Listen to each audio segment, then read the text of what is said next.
Bu drill sevdası oğlanlara hardan yüklənir, necə yüklənir bilmirəm. Amma mənim 2 gündür başım beynim gedib ki, mən drill istəyirəm və drill deyəndə mən elə bildim bizim bildiyimiz drilldən gedir söhbət, amma bu drillin naborunu və böyüyündən olanını istəyirmiş.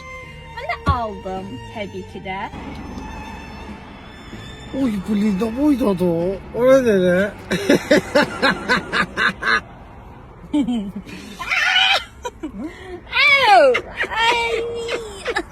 Gəyəmdə ceyran. Gəyəmdə ceyran. Bu ne dedi oradan? Ne boydu? Bakım hele ya.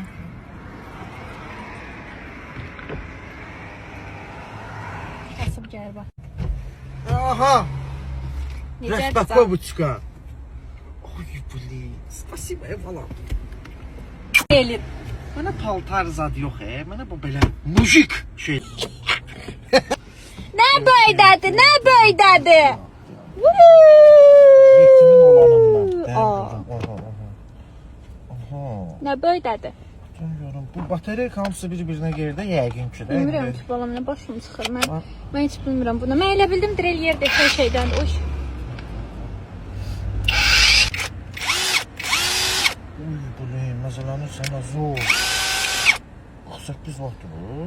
Əsəbləşəndə nə səni deşə bilərəm? 8 Xrena sübü. Xrena sübü. Yəni buna baxın, əsas məsələ.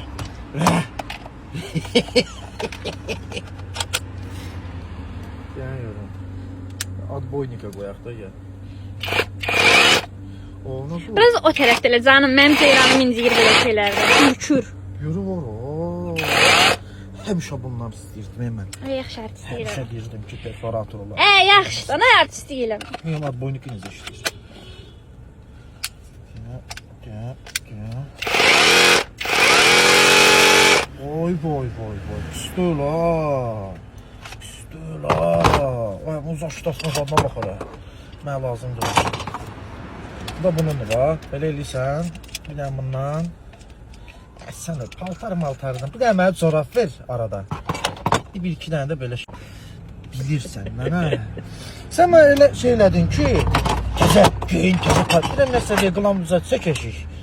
Nəsə kimisə elə verirlər. Mən də yetim kim gəlib baxacaq. Kimsə kiməsə nəsə alır. Təzə corab, təzə mayka.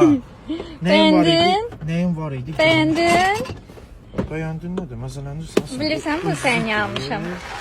Nəsə istəyəsən məndən. Bəli! Qabaqdan 8 maç gəldən, deyim sən ürküdürmüyor. Belə söhbətlər danışmamışdıq xanım biz. 8 maç gəldi, deyim xətrinə dəyməyim, ürəyinə istəyirəm. Люблю тебя, спасибо огромное. Dedim ürəyinə istəyir, onu da alım, ürkmə. Necədir balam?